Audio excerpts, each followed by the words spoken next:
안녕하세요. 매주마다 무엇인가를 하나씩 배워가는 것 같습니다. 저희가 사실은 비대면이 그렇게 오래될 거라고 생각을 안 했었기 때문에 어느 선까지만 저희 하면 될 거라고 이렇게 생각을 했었었는데 점점 길어지다 보니까 조금 더 나아지는 부분들이 무엇인지 좀 더 집에서 예배드리는 성도님들에게 도움을 줄 수 있는 게 무엇인지에 대해서 생각을 하다 보니까 조금씩 변해는 가는데 계속적인 시행착오가 없지 않아 있습니다. 조금 집에서 예배를 드리면서 불편하시다 할지라도 이해를 해주시면 감사하겠고요. 가급적이면 조금 더 나은 부분들을 찾아가기 위해서 노력하도록 하겠습니다. 저희가 올해 키워드가 그럼에도 불구하고입니다. 저희 그럼에도 불구하고라는 이제 올해 키워드를 같이 나누면서 생각하다 보니까 왜 저희들의 말에 그 얘기가 그렇게 많이 들어가는지를 그동안은 잘 몰랐던 것 같아요. 저희가 그 단어를 생각하다 보니까 어떤 이야기를 하다 보면 우리들도 모르게 그럼에도 불구하고라는 이야기가 많이 들어가 있다는 것을 이렇게 느끼게 됐습니다. 저희들 올해 많은 일들을 이뤄가야 됩니다. 아무리 코로나의 문제가 저희들 가운데 크다 할지라도 저희들 그럼에도 불구하고 복음을 위해서 살아야 될 일들이 많이 놓여져 있고요. 이 시대에 주님을 알지 못하는 많은 사람들이 있습니다. 그런 사람들에게 참된 복음의 은혜를 이야기할 수 있는 저희들의 모습들이 되어야 될 것입니다.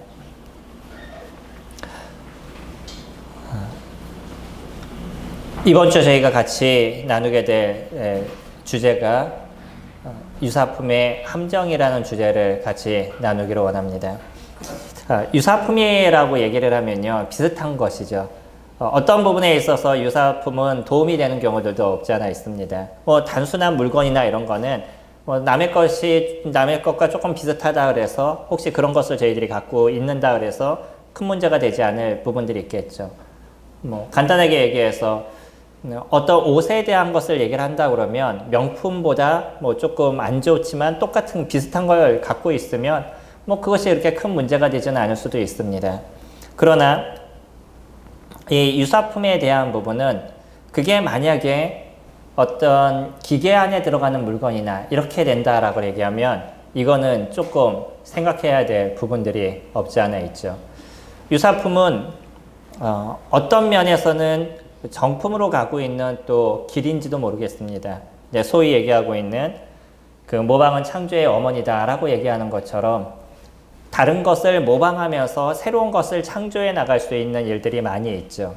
그래서 우리나라의 기업들도 사실은 예전에 외국이나 이런 데들을 끊임없이 모방해왔던 나라의 모습이고 또 우리나라의 것을 지금 중국이라든지 이곳에서 많이 모방해서 이제는 저희 나라도 유럽보다 더 좋아진 모습이 됐고 중국도 또 우리나라보다 더 나아지는 모습들도 많이 보여져 가고 있죠.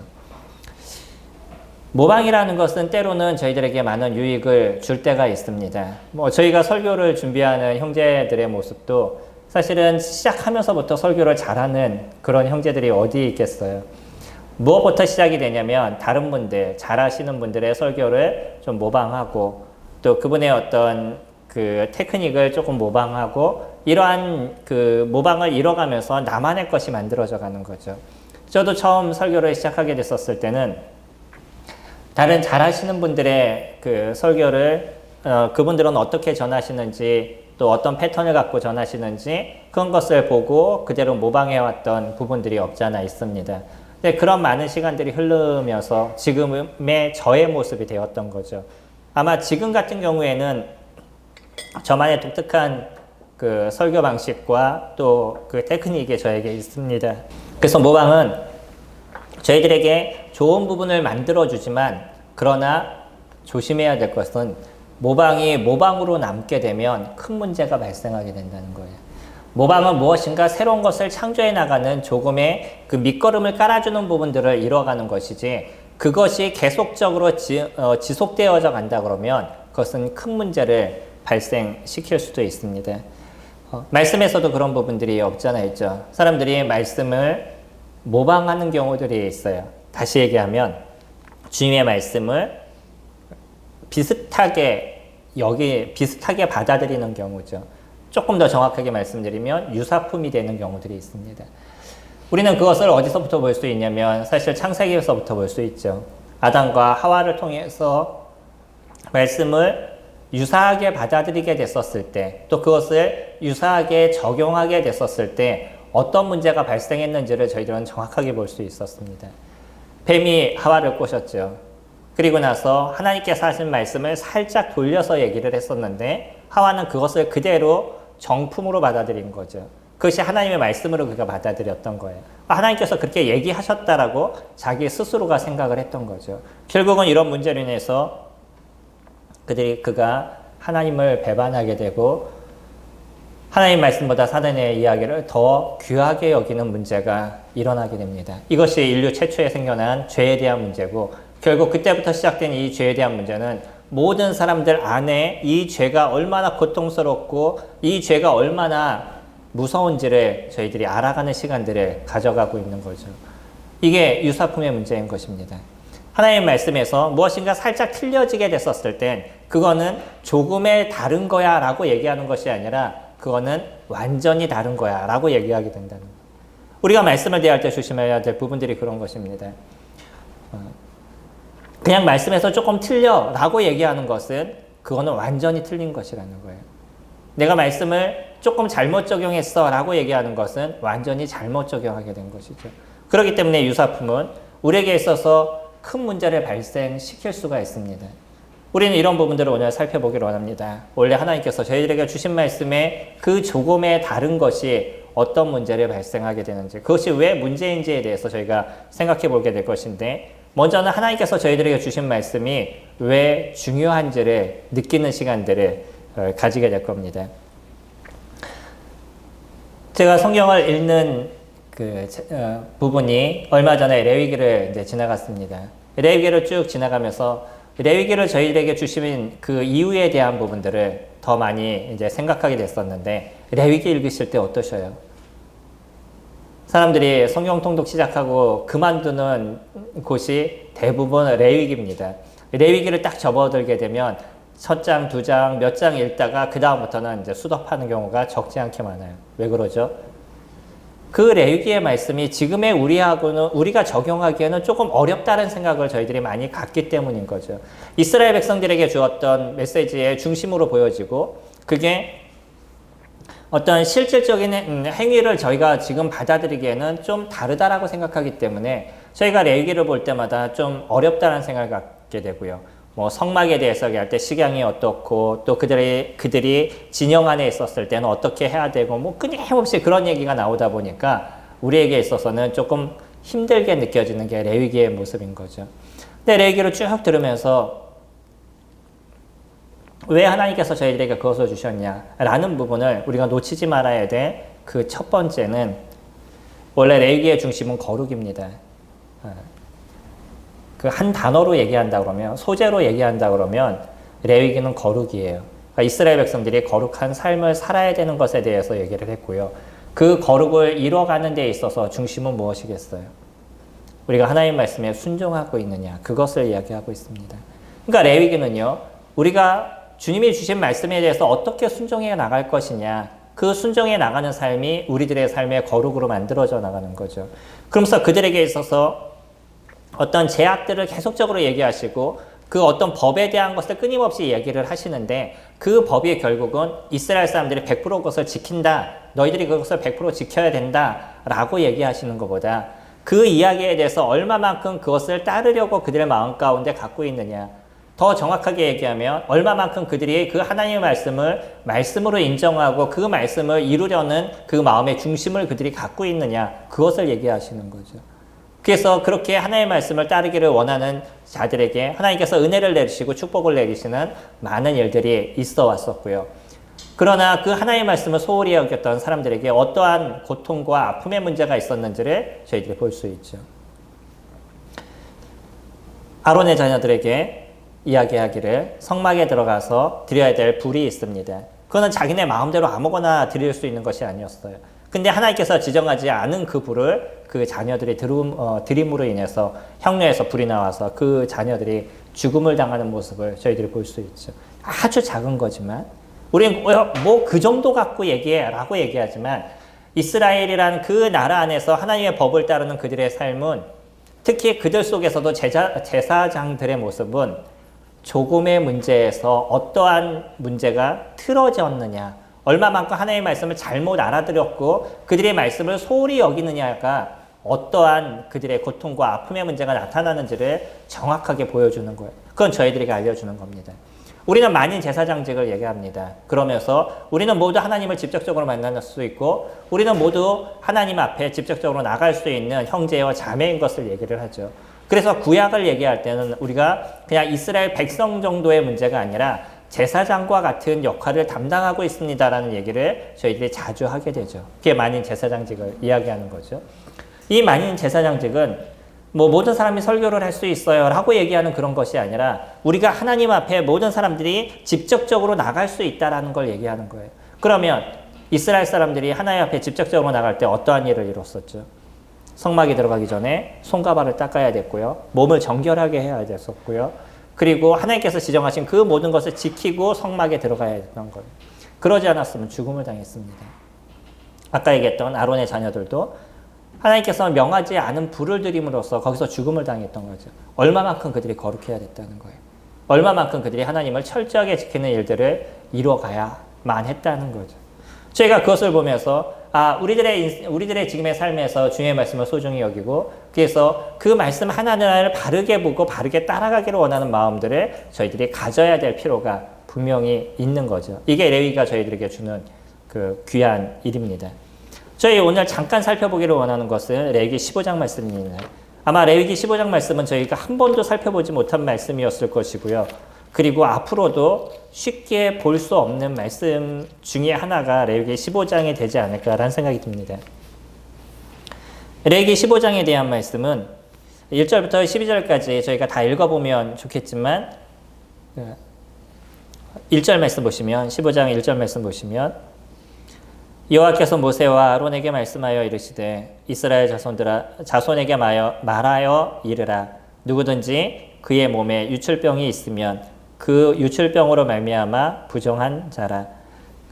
그의 유출병으로 말미암아 부정함이 이러하니 곧 그의 몸에서 흘러나오든지 그의 몸에서 흘러나오는 것이 막혔든지 부정한즉 유출병 있는 자가 눕는 침상은 다 부정하고 그가 앉았던 자리도 다 부정하니 그의 침상에 접촉하는 자는 그의 옷을 빨고 물로 몸을 씻을 것이며 저녁까지 부정하니라. 쭉 얘기를 하죠. 유출병이 있는 사람이 이제 등장을 합니다. 이 유출병에 대한 부분을 자세하게 말씀드리긴 좀 어렵지만 이 유출병은 몸에서 나오는 어떤 끈적끈적한 점액질에 대한 부분인 거예요.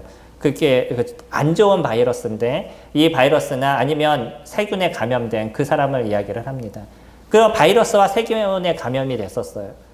그런 사람이 드러났다라고 얘기를 하면 이제부터 그 사람이 앉았던 것, 그 사람이 입었던 것, 그 사람이 머물렀던 장소, 그 모든 것을 다 부정하다라고 얘기하고요. 그 모든 것을 다 소독을 합니다. 그리고 이 사람은 그 몸이 회복될 때까지 제사장이 그것을 인정할 때까지 격리의 삶을 살아야만 했던 거예요. 무엇과 비슷해요? 지금의 코로나와 비슷하죠. 왜 그때 당시 이와 같은 얘기를 하나님께서 하셨겠어요? 저희가 레위기를 쭉 보시면서 느끼시겠지만 이와 같은 어떤 부정하다라고 얘기했을 때는 그 집에서 자가격리를 하는 경우도 있고 어떤 경우에는 집 밖으로 아예 쫓겨나는 경우들도 있죠. 특히 나병 환자 같은 경우에는 그 집 밖으로 쫓겨났었어요. 사람들과 완전한 격리를 이루게 만들죠. 이와 같은 얘기를 왜 하나님께서 이스라엘 백성들에게 하라고 얘기를 하죠? 그들이 이런 것을 다 지켜가려고 하면 얼마나 힘들고 어렵겠어요. 지금 성도님들 저희가 코로나로 인해서 마스크를 써야 되고 뭐 이런 어려움의 시간들을 보내고 있잖아요. 그리고 사람들을 만나는 것도 제한적인 모습들을 갖고 있죠. 이번에 교회가 풀렸다고 해서 기대하는 마음을 가졌더니 그 대면이 10%까지만 가능하대요. 그러면 영상을 위해서 준비하는 10명 이내와 그 10%와 무슨 차이가 있겠어요? 말은 풀린 것처럼 얘기하지만 결국은 똑같은 거예요, 지금. 우리들의 입장에서는. 어떤 사람들만 좀 난 거냐면 뭐 만자석 정도 되는 그런 교회. 그러면 거기에는 만자석이 있기 때문에 10%면은 뭐 한 1000명은 모일 수 있는 거겠죠. 근데 우리는 그렇지 않습니다. 100명 이하는 100명 이하의 좌석을 갖고 있으면 거기는 10명까지밖에 더 이상 되지 않아요. 이게 지금 얘기하고 있는 겁니다. 대형 교회 위주로 지금 얘기가 되어져 버린 거죠. 얼마나 불편해요. 얼마나 힘드셔요. 저희가 같이 얼굴을 맞대고 예배를 드려야 되고 얼굴을 보는 그 즐거움과 교제의 기쁨이 저희들에게 있는데 그런 교제의 기쁨을 저희들이 누리지 못하는 제약을 저희들이 이뤄가고 있어요. 이스라엘이라는 그 진영 안에서 그들이 자가격리가 된다든지 그 이스라엘이라는 진영 안에서 쫓겨나는 모습이 돼서 진 밖에 나가는 모습이 된다 그러면 그 사람들 입장에서 얼마나 힘들고 어렵겠어요. 근데 왜 하나님은 그것을 제정하시죠? 지금 우리가 하고 있는 것과 똑같은 거죠. 지금 우리들의 모습은 바이러스가 전염되지 않도록 그와 같은 일들을 이루어가고 있는 거죠. 이스라엘은요, 이미 예전에서부터, 지금으로부터 얘기한다면 1600년 전, 그 전부터, 지금부터 얘기하면 더 오래된 시간들이겠죠. 그때부터 이미 그들은요, 이 바이러스에 어떻게 대처하는 건가를 하나님께서 이야기해 주고 계신다는 거예요. 그러면 이들을 고통스럽게 하기 위해서 이와 같은 것을 말씀하셨을까요? 그들을 보호하시기 위함일까요? 사람들은 말씀을 자꾸 오해하는 경우가 있습니다. 주님의 말씀이 나를 힘들게 만들고 주님의 말씀이 내가 살아가는데 제약을 준다라고 생각하고 그런 생각들을 없지 않아 갖고 살아가는 경우들이 있어요. 그 말씀을 이뤄가는 것이 너무 힘들다고 생각하는 거죠. 근데 우리에게 힘든 일들을 주님께서 시키려고 노력하실까요? 우리를 고통스럽게 만들고 아프게 만드는 것이 주님의 모습일까요? 주님 왜 그와 같은 일들을 이루어가셨겠어요? 우리가 오늘 보고 있는 레위기 15장 말씀을 보면 이 한 사람으로 해서 생겨나는 이스라엘 백성들의 고통과 아픔의 문제, 이런 문제가 너무나 크게 발생할 수 있기 때문에 그들을 보호하는 일들을 주님께서 이루어가신다는 거예요. 그래서 이스라엘 백성들은 그들이 광야 생활을 했었고요. 그들 나름대로의 그 집단 생활을 하는 상황 속에서도 바이러스로 인해서 모든 사람들이 전멸당하거나 바이러스로 인해서 모든 사람이 죽음을 당하거나 이런 문제가 발생하지 않았습니다. 오히려 하나님의 어떤 진노로 인해서 그들에게 전염병을 주시고 어느 정도의 사람들이 그 죄 가운데 있는 사람들을 처리하시는 문제들은 주님께서 하셨던 그런 모습이었지만 그들 안에 하나님의 역사하심을 통해서 나타나지 않는 그런 어떤 그 바이러스로 인해서 창궐하게 되고 그들이 이것으로 떼구죽목을 당하는 이런 문제는 나타나지 않았다는 거예요. 이것이 이스라엘 백성들이 광야에서 생활할 수 있도록 도우신 하나님의 법에 대한 부분이었던 거죠. 우리는 신약으로 넘어오면서 그때 당시 이루었던 율법의 그 완성을 이루신 예수 그리스도를 저희들이 발견합니다. 예수 그리스도께서 그렇게 표현하시죠. 나는 이 율법을 완성하기 위해서 왔다. 난 율법을 폐하러 온 것이 아니라 완성하기 위해서 오셨다라고 얘기해요. 이게 마태복음 5장 17절에서 얘기하시는 겁니다. 예수 그리스도 그분이 이 땅에 오심으로 인해서 구약에서 정해놓은 그 모든 것 중에 예수 그리스도 그분을 통해서 완성이 됐기 때문에 이루지 않아도 될 몇 가지의 일들이 거기에는 있다라고 얘기하시죠. 특히 무엇을 얘기하실 때 그와 같은 얘기를 하시냐면 안식일을 얘기하실 때 이스라엘 백성 제자들이 안식일 날 밀을 이렇게 주워 먹었죠. 배고플 때 밀을 먹는 것조차도 이스라엘 백성들은 율법을 어겼다고 그것을 갖고 제자들을 비난하고 그랬습니다. 이삭을 주워 먹는 거는요, 그 자체가 쌀이 아니잖아요. 주워야 되는 노동이 있는 거고요. 그리고 벼에 이렇게 쌓여져 있는 이삭이기 때문에 그거를 탈곡을 해야 되죠. 그래서 탈곡기에 넣는 거는 아니지만 손으로 그것을 비벼서 벼하고 쌀하고 구분을 시켜야 되기 때문에 이게 소위 얘기하는 탈곡을 하는 일이죠. 그러니까 몇 가지의 공정이 들어가면서 사람들이 안식일날 일을 하게 되는 거예요. 어떤 일도 하지 말라 그랬었는데 제자들이 일을 하게 되는 문제가 발생했죠. 그때 주님께서 얘기하신 게 내가 안식일의 주인이다라고 얘기하십니다. 그들은 안식일 하나를 지키기 위해서 주님께서 얘기하신 것 이상으로 더 많은 것을 크게 만들어 놨어요. 그러니까 그 안식일의 중심이신 예수 그리스도 그분을 섬기는 것과 안식일의 중심이신 그리스도 그분과 함께 살아가는 삶의 모습을 만드는 것이 주님께서 얘기하신 부분인데 그런 게 아니라 오히려 하나님을 빠진 다른 일들을 더 소중하고 중요하게 만들어놨다는 거죠. 주님의 이 땅에 오시면서 그러기 때문에 율법을 폐하신 것이 아니라 그것을 온전케 하신 일들을 이뤄 가신 거였죠. 주님과 함께 있었을 때 우리는 그 온전함을 통해서 바른 하나님의 말씀을 따를 수 있고 바른 삶 속에서 살아갈 수 있는 말씀은 우리들을 살리는 것입니다. 말씀은 우리에게 새로움을 부여해 주시는 거예요. 그렇기 때문에 성도님들이 우리가 하나님 말씀을 따르는 것이 왜 이렇게 소중하고 중요한지에 대해서 더 강력한 마음의 중심이 우리에게 필요한 거죠. 어떠면 이스라엘 백성들에게 주었던 이 율법에 대한 부분은 그들이 율법을 딱 받았었을 때 하나님께서 하신 얘기도 그것을 따름으로 하나님의 말씀을 너희들이 순종하느냐 순종하지 않느냐를 보는 것이었던 거죠. 그들이 하나님에 대한 마음을 어떻게 갖고 있느냐를 보았던 것이 율법에 대한 부분이었습니다. 근데요, 오히려 주님께서는요, 그 율법에 대한 부분을 왜 이스라엘 백성들에게 주셨냐면 그 율법을 통해서 이스라엘 백성들이 어려움 없이 살아갈 수 있도록 두신 것이 그게 율법이었던 거죠. 그래서 그 율법을 지켜가게 됐었을 때 이들이 광야 생활을 이루는 데 있어서 바이러스라든지 어떤 그 사람들의 관계라든지 이 모든 것에 있어서 다툼이나 힘듦이나 이런 부분이 없이 살아갈 수 있도록 도와준 게 하나님께서 주신 율법에 대한 부분입니다. 물론 그 속에 가장 중심적인 것, 하나님을 섬기고 하나님을 존귀하게 여기는 것이 그 안에 들어져 있는 거죠. 우리들이 주님의 말씀을 보는 것도 그런 것입니다. 우리를 살리는 거예요. 성도님들이 하나님의 말씀 안에 있었을 때 더 온전한 인생을 살아가는 게 무엇인지를 보여주시는 거고요. 우리가 하나님 말씀 안에 있었을 때 어떻게 사람들의 관계를 바르게 만들어가는지를 저희들에게 보여주는 것이고요. 우리가 하나님의 말씀 안에 있었을 때 어떻게 우리들의 삶이 풍요롭고 우리들의 삶이 쉼이 되는 안식의 삶을 살아갈 수 있는지를 알려주는 것이 주님의 말씀입니다. 그것이 우리 안에 있었을 때 주님이 우리에게 평안을 주시는 거예요.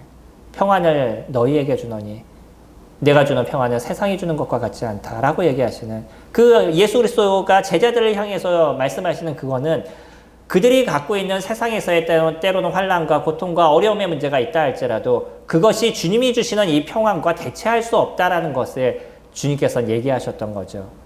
주님은 바르게 알고 계셨습니다. 예수님이 그 얘기를 하실 때 이제 조금만 지나면 그들은 잡혀서 죽음을 당하는 모습 가운데 놓여져 있었어요. 그런데요, 그런 제자들을 향해서 주님 뭐라고 얘기하셨냐면 내가 너에게 평안을 준다라고 얘기하죠. 내가 주는 것은 세상이 주는 것과 같지 않다. 우리에게 주시는 하나님의 평안이 그런 것입니다. 주님의 말씀 안에 있었을 때 우리는 그런 평안을 누리는 인생을 살아갈 수 있고 우리가 하나님 안에 있었을 때 그 쉼과 안식을 누리는 인생을 저희들이 살아갈 수 있고요. 성도들과의 관계의 온전함과 그 기쁨의 모습들을 저희들이 이뤄갈 수 있는데 우리가 그런 속에 있지 않게 됐었을 때 끊임없는 다툼과 고통과 아픔의 문제가 저희들에게 존재하게 된다는 거예요. 하나님의 말씀을 소중하게 여기시기 바랍니다. 주님의 말씀을 바르게 아시기 바랍니다. 만약에 우리가 주님의 말씀을 바르게 알지 않고 유사품을 알게 되면 거기에서부터 생기는 큰 문제가 저희들에게 존재하게 될 거예요. 오늘 그 부분을 마태복음을 통해서 같이 살펴보기로 합니다. 마태복음 15장 말씀 보시면 말씀을 쭉 준비하면서 재밌었던 게 무엇이냐면 레위기도 몇 장이에요? 레위기도 15장이고요. 마태복음도요. 15장이에요. 몇 절부터 시작해요? 네, 1절부터 같이 시작합니다. 아마 이해하시는 데 있어서 도움이 많이 되실 것입니다.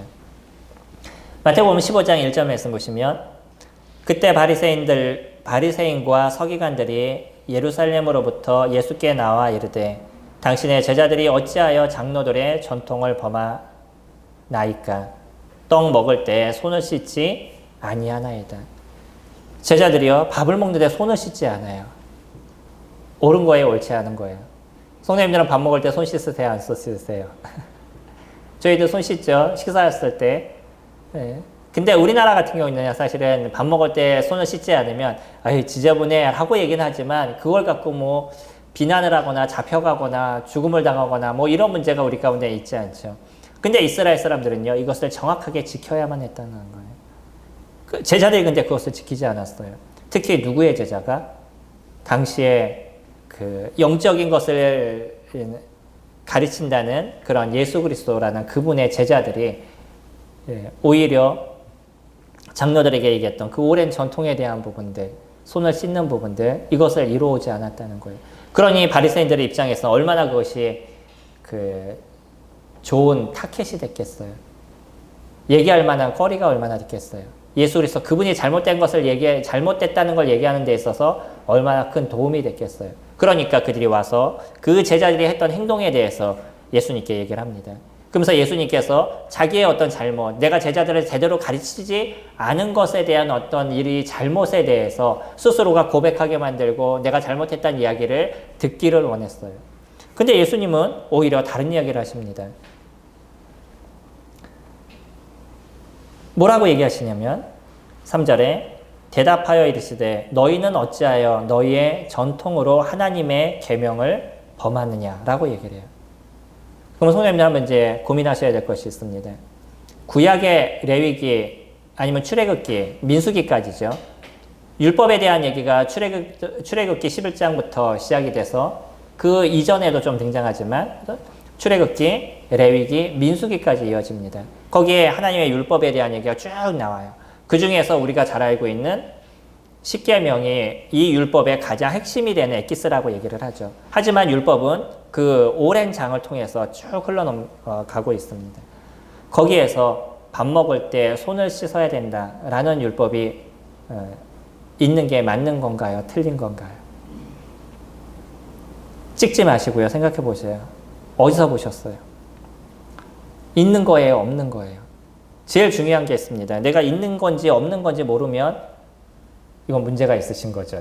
일단 있는 거예요? 없는 거예요? 이것부터 저희들이 고민해야 되는 거죠. 우리는 마태복음 15장 말씀은 많이 들으셨습니다. 마태복음 15장 말씀은 많이 보셨어요. 근데 이것을 보시면서 궁금한 점을 가지셨는지 모르겠어요. 제가 이 말씀을 할 때마다 궁금했던 게 무엇이냐면 밥 먹을 때 손을 쓰는 것, 이건 이스라엘 백성들이 했던 당연한 부분이었었어요. 그들은 그것을 하지 않으면 안 됐었습니다. 그러면 이 말씀이 어디에 있나? 이 부분에 대해서는 찾아봐야 되고 고민해야 될 필요가 있는 거죠. 그것이 맞나? 왜냐하면 이스라엘 백성들이 손을 씻는 거는 오랜 그들의 일이었었고요. 당연히 율법에 있을 거라고 우리는 생각을 했었고, 그렇다고 하면 예수님께서 왜 이런 얘기를 하게 됐었을 때 오히려 이야기를 들으면서 바리새인을 책망했냐는 거예요. 그럼 주님 스스로가 정해놓은 법을 어기는 일들을 이루어오셨다는 거 아닐까요? 예수님 스스로도 그것을 받아들이지 않고 예수님 안에서 그냥 다시 해석해서 얘기하시는 그런 부분들이 나타난 것 아닐까요?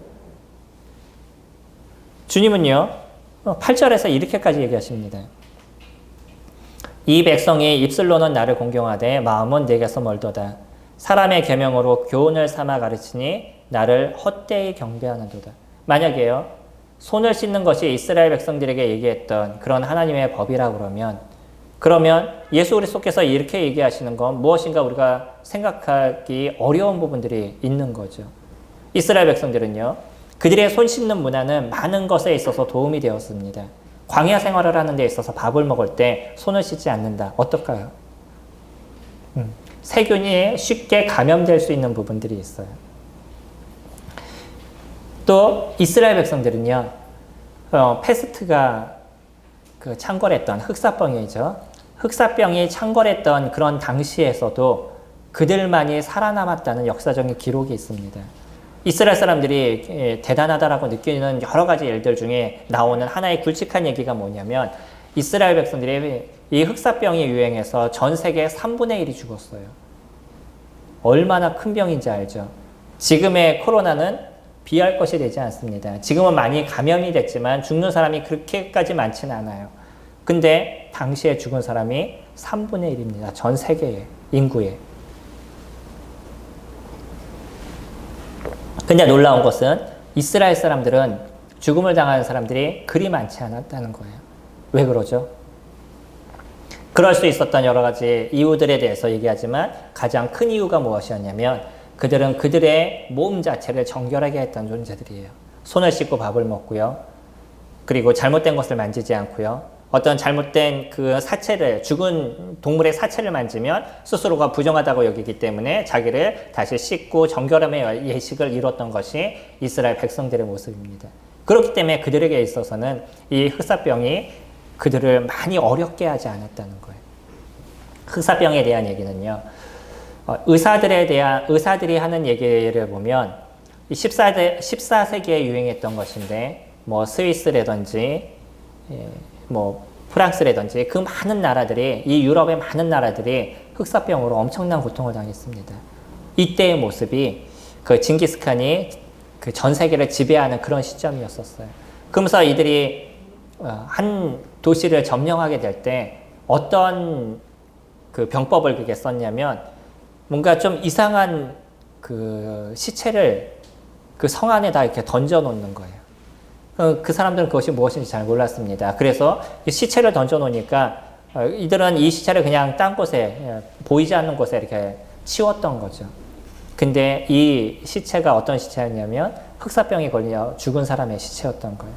그러면 이 시체를 지나가던 쥐들이 뜯어먹게 되고 뭐 이러면서 쥐들이 이제 쌀에 들어가고 쌀에 또 병균이 묻고 이러면서 모든 사람들이 흑사병에 걸리는 이런 문제가 세계에 퍼지게 됐습니다. 이게 의사들이 얘기하고 있는, 그들이 믿고 있는 이야기들인 거예요. 엄청난 사람들이 죽음을 당했습니다. 근데 이스라엘 사람들은 죽지 않았어요. 왜라고요?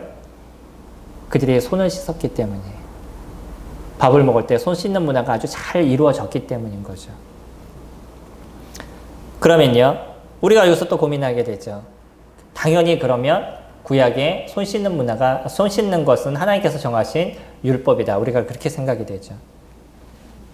레위기를 한번 쭉 읽어보셔요. 출애굽기 읽어보시고 민수기 읽어보시면 그와 같은 얘기는 없다라는 것을 저희 보게 될 겁니다. 오히려 무엇에 대한 얘기는 많이 등장하냐면 씻어라, 이런 얘기가 끊임없이 등장합니다. 물로 씻어야 될 것들. 특히 제사장들은 성전에 들어가기 전에 물두멍에서 손발을 씻어야 됐어요. 수족을 씻고만 들어가야 됐습니다. 그들이 만약에 물두멍에서 손발을 씻고 들어가지 않으면 성막에 들어가는 순간 즉사하시는 그런 문제가 그들에게 발생하게 됐어요. 그 성전이, 성막이, 그 성전, 성소가 그 거룩한 것임을 하나님께서 이야기하고 계시는 거였죠. 그뿐만 아니라 아까 봤던 유출병이라든지 어떤 문제가 있다든지 이럴 때마다 그들은 옷을 씻고 목욕을 하고 이런 일들이 계속적으로 있었습니다. 그러니까 우리는 무엇까지 같이 미루어 짐작하고 있냐면, 손 씻는 것, 지금도 여기서 얘기하는 것처럼 그들이 손을 씻었고 이런 일들을 해왔기 때문에 당연히 그거는 율법에 나오는 거야 라고 우리는 생각하고 왔던 거죠. 저도 그렇게 생각하고 있었습니다. 마태복음 15장을 보면서 이거는 당연하게 그 율법에 나온 이야기라고 생각을 했었고요. 그리고 이스라엘 백성들이 살아왔던 삶의 방식에도 그것이 도움이 됐기 때문에 그것이 분명히 하나님의 율법이다라고 이렇게 생각을 했었지만 그건 주님의 말씀이 아닙니다.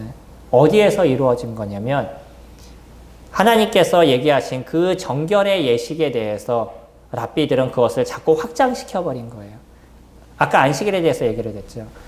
성경에서 안식일을 지켜라. 그때는 어떤 노동도 하지 말아라. 라고만 얘기를 했는데 이스라엘 백성들은 그 안식일을 지키는 법만 몇백 개가 정해져 있어요. 뭐를 하지 말아라. 뭐를 하지 말아라. 뭐를 하지 말아라.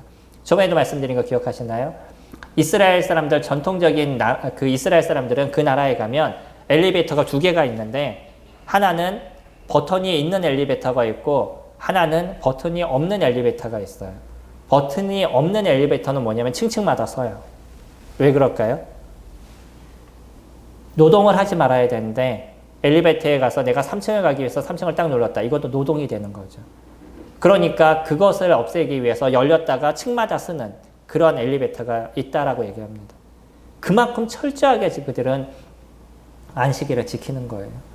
그 안식일을 하나 지키기 위해서 엄청나게 많은 것들을 그들이 만들어 놨습니다. 또 무엇을 만들어 놨냐면 손을 씻어야 되는 것들. 이거는 어떻게 이것이 내려왔는지에 대해서는 저희들이 잘 알 수 없어요. 장로의 유전에 대해서 내려온 책들을 보면 뮤시나라든지 할라키라든지 이런 그 책들이 있습니다. 랍비들의 어떤 전통, 랍비들이 옳다라고 얘기한 것을 저술한 그런 책들인 거예요.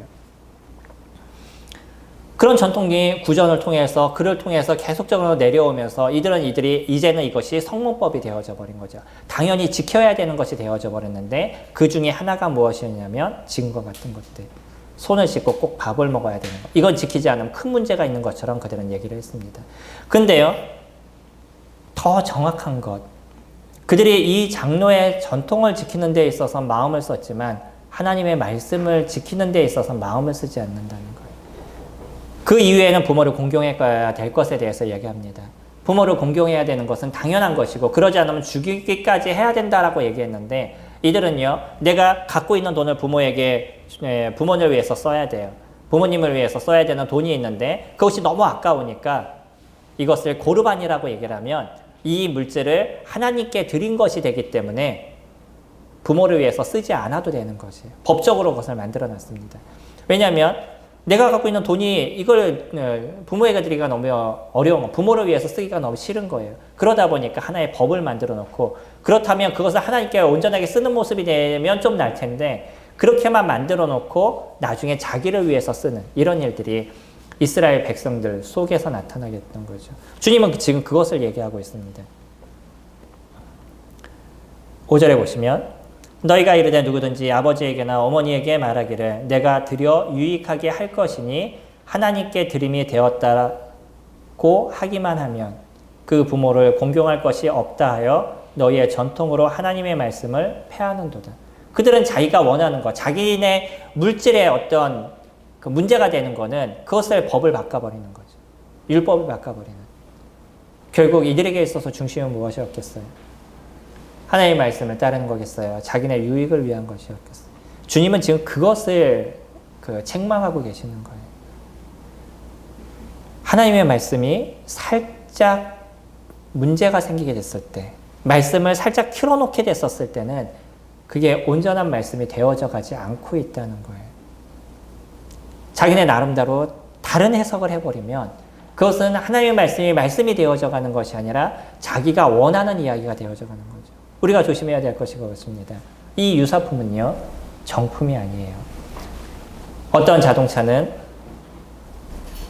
정품을 쓰지 않고 유사품을 썼다가 이 부품으로 인해서 차가 달리는 중에 망가져서 큰 사고가 나는 경우들도 가끔씩 존재하게 됩니다. 간혹 문제가 없을 때가 있어요. 그러니까 사람들은 상관없다라고 생각하는 거죠. 사고는요, 100번 운행해서 한 번만 나면 문제가 되는 거예요. 내가 99번 문제가 없었다 할지라도 한 번 사고가 나면 그것이 목숨이 왔다 갔다 하는 그런 문제가 발생하게 되는 거죠. 이게 유사품의 문제인 겁니다. 하나님의 말씀을 바르게 하시기 바랍니다. 그리고 그 말씀이 그런가 하여 살필 수 있는 베레아 사람들과 같은 마음들을 가지셔야 되는 겁니다. 그래서 그 말씀이 진짜 주님이 나에게 이야기하시는 거고 그것을 어떻게 적용해야 되는지 바르게 생각할 수 있는 부분들을 끊임없이 우리가 알고 생각하고 고민하는 인생을 살아가지 않으면 대충 알면서 그것이 주님이 주신 말씀이야 라는 얘기를 우리는 쉽게 하게 된다는 거예요. 이스라엘 백성들은 당연히 이것은 하나님의 말씀이라고 그들이 믿고 인생을 살았습니다. 율법에 있다고요? 그러지 않았었어요. 주님은요, 거기서 이렇게 얘기하십니다. 11절에 입으로 들어가는 것이 사람을 더럽게 하는 것이 아니니 입에서 나오는 그것이 사람을 더럽게 하는 것이니라. 더 중요한 거는 먹을 때 손을 씻느냐 씻지 않느냐 이것이 더 중요하지 않다는 거죠. 무엇이 더 중요해요? 그 마음의 생각이라는 거예요. 그 마음의 생각을 어떻게 갖고 있느냐는 거예요. 그 마음의 생각을 하나님을 바르게 섬기는 중심으로 갖고 있느냐 아니면 내 것을 원하는 그것이 중심이 더 큰 것이냐.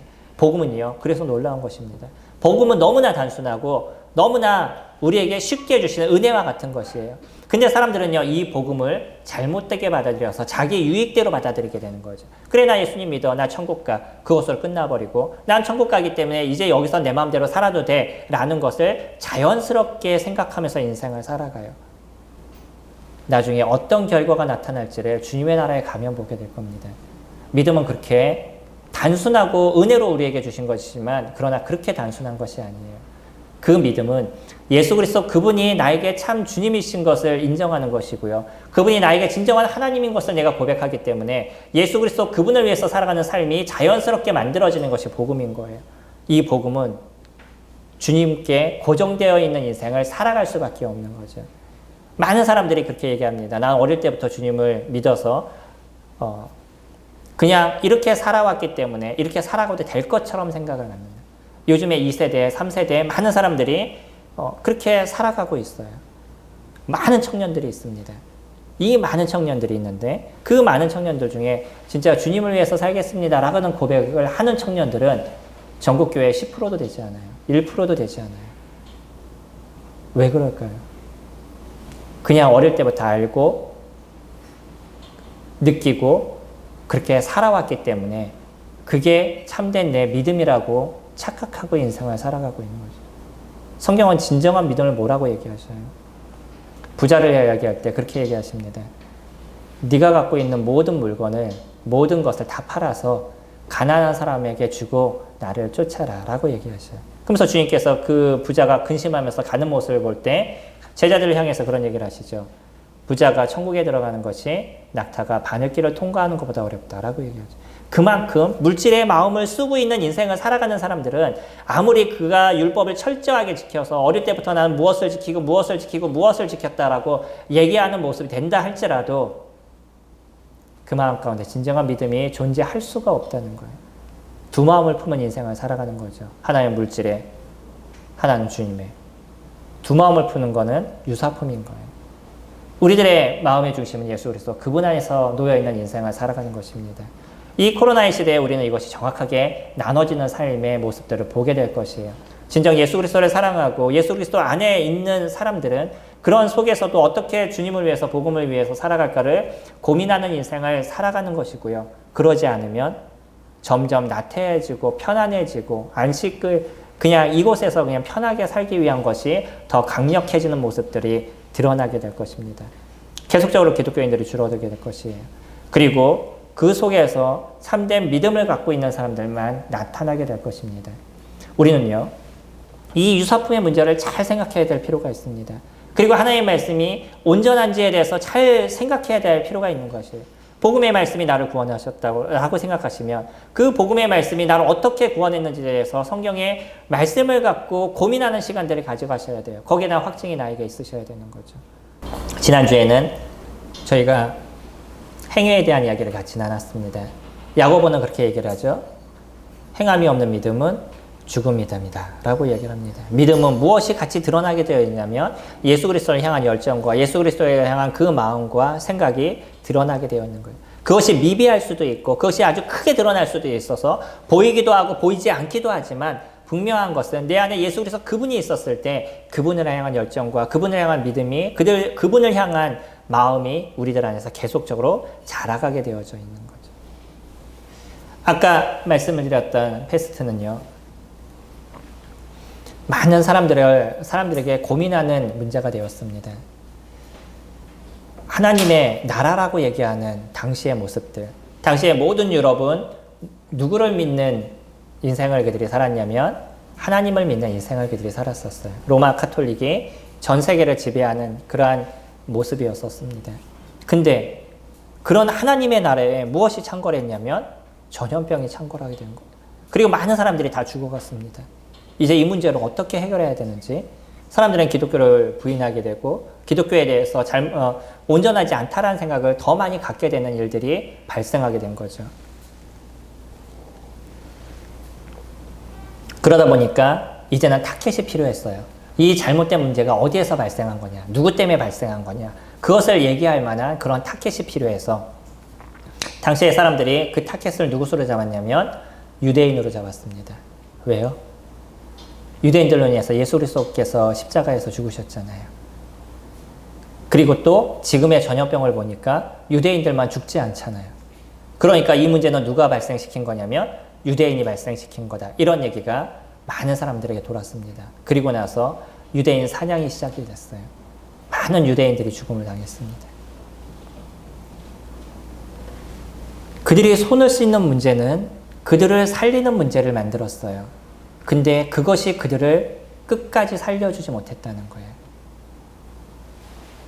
그들이 만들어놨던 것은 위생을 위해서 좋은 부분이 되긴 했지만 그것이 정확한 하나님의 말씀이 아니었기 때문에 그들을 완전한 보호로 이루어주지 않았다는 거죠. 주님의 말씀이 그렇습니다. 내가 생각했을 때 조금 좋아진다라고 얘기해서 내가 원하는 대로 하는 것은 그것은 내 생각을 따르는 것이에요. 주님의 말씀은 유사품이 아니에요. 온전한 것을 붙잡으셔야 됩니다. 그것이 우리를 보호하고 우리를 지켜주는 거예요. 광야 생활에서 하나님께서 이스라엘 백성들에게 얘기하셨던 그 말씀에 대한 부분들은 그들이 때로는 그것을 지켜가는 게 어려움의 문제가 있었다 할지라도 그 말씀을 붙잡고 하나님의 그 크심을 붙잡는 인생을 살아가는 그들에게 하나님의 크신 보호하심과 도와주심이 그들에게 존재했던 거죠. 지금의 우리들의 삶도 마찬가지입니다. 우리가 알고 있는 예수 그리스도에 대한 참된 믿음에 대한 고백은 이 단순하지만 그리스도에 대한 온전함의 사랑이 우리를 붙잡고 살아가는 인생을 저희들이 살아가게 될 때 그분에 대한 주되심과 그분이 나를 구원하실 구원자임에 대한 확신과 그분을 따라가는 인생을 살아가게 됐었을 때 주님께서는 우리를 하나님의 나라로 이끄시는 그 놀라움의 문제를 저희들에게 이루어 주시는 거죠.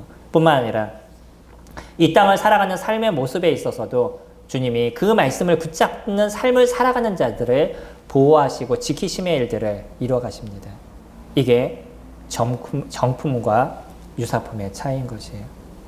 하나님의 말씀을 바르게 보시고요.